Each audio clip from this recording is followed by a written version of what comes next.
ايوه. انت اسمك ايه الاول؟ اسمي عبد الله. عبد الله. يقعد تستنى اكشف عليك يا ابني في غيرك يجيهم مقطوعه وعايشين. احمد ربنا ان انت عايش في قصر العيني. في قصر العيني؟ اه. انت مصابين الثوره؟ وقالوا ان في صندوق مصابين الثوره وصندوق وما شفناش حاجه خالص منه. اتصبت امتى؟ يوم 28 بالظبط. ايه اللي حصل بالظبط؟ واخواتي خدوني وكشفوا عليا وعالجوني وقالوا لي يا ابني لو مشيت تاني في انت في دوت ما تجيش هنا البيت. وانا لحد النهارده ما روحتش بيتي. من يوم 28؟ من بعد ما خبيت. كفايه ان اخويا واخواتي بنات وقفوا جنبي وكشفوا عليا وعيبوني وبعد كده قالوا يا ابني لو مشيت تاني في انت ماشي فيه دوت ما تجيش هنا البيت. ومشيت عشان اجيب حقي واجيب حق ولادي. انت لسه معتصم هنا؟ وانا لسه معتصم هنا من يوم الخميس اللي فات.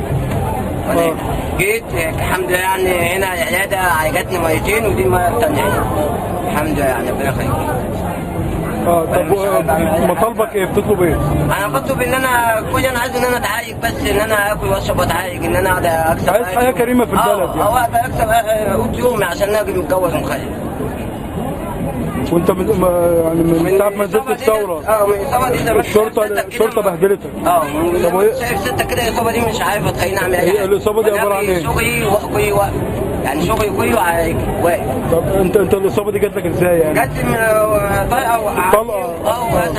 من طلقه حيه ولا خرطوش؟ يا خرطوش ما شفتش حاجه بعد كده وشالوني اخواتي. بهدلتك يعني. الف سلام عليك يا بطل وان شاء الله تشفى ومصر عمرها ما تنسى اولادها ان شاء الله.